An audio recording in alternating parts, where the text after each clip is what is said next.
বয়স কত হলো তিলোত্তমা ঢাকার? ৪০০ পেরিয়েছে, সেও তো কয়েক বছর। দিনের পর দিন এই নগরী বুকে ধরে লাখো কোটি মানুষ আর অগন্তি কোলাহল। তবে প্রতি বছর ঈদ এলেই চিরচেনা কলরব থামিয়ে কেমন নিথর শান্ত হয়ে যায় প্রাণের শহর ঢাকা। নাকি শান্ত স্থিরতার মাঝে নতুন প্রাণে জাগে এই শহর? মাত্র কয়েক ঘন্টার ব্যবধান, নিত্য চেনা দৃশ্যপটের আমূল বদলে যাওয়া।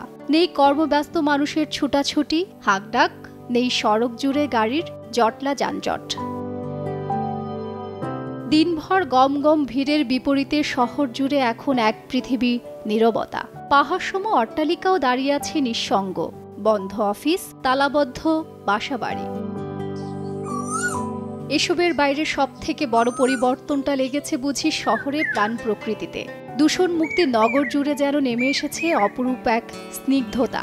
গাছে গাছে ফুলের মুকুল, সেই সঙ্গে স্নিগ্ধ সবুজ পাতার উপস্থিতি জানান দিচ্ছে বসন্ত পেরিয়ে আসছে গ্রীষ্ম। হাত ছোঁয়া দূরত্বেই আছে সতেজ সজল বর্ষা। এ যেন দুহাত ভরে প্রকৃতির ঈদ উপহার। 1, 2, 3 ঢাকায় জমি জিতে নিন 100% ক্যাশব্যাক সহ 20 কোটি টাকার পুরস্কার। এখানকার পাখির ডাকটা আমরা এই সময় ভালো মতো শুনতে পাই। অন্য সময় ট্রাফিক জ্যাম থাকে, হর্ন থাকে। খুব সুন্দর লাগতেছে আজকে ঢাকার, খুব নিরিবিলি, খুব সুন্দর পরিবেশ, কোনো জ্যাম নাই, কোনো কোলাহল নাই। বাচ্চা নিয়ে বেড়াইতে পারতেছি, বিভিন্ন জায়গায় যেতে পারতেছি খুব সহজে আর কি। শহুরে বাস্তবতায় উৎসবের ঈদ অনেকের কাছে কিছুটা মলিন হলেও রিকশায় ঘুরে বেড়ানো মানুষের জন্য মোটেও নয়। অর্থাৎ এখানকার উদযাপনটা সম্পূর্ণ ব্যক্তিগত, নিজের মতো। আজকে ঈদের দিন সত্যি খুবই ভালো লাগছে। এতটা ফাঁকা রাস্তা, মানে ঘুরে খুবই ভালো লাগলো। যেহেতু রাস্তাও ফাঁকা, জ্যাম ট্যাম পাচ্ছি না, সো ভালো লাগছে এই ফাঁকা ঢাকায় ঘুরতে।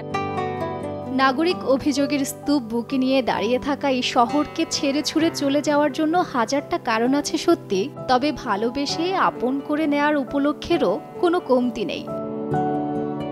শত সহস্র নেতিবাচকতার মাঝেও এই শহরে আছে ভিন্ন এক আবেগ, আছে গভীর এক ভালোবাসার বন্ধন। ফাঁকা ঢাকায় যা ধরা দেয় আরও নিবিড়ভাবে।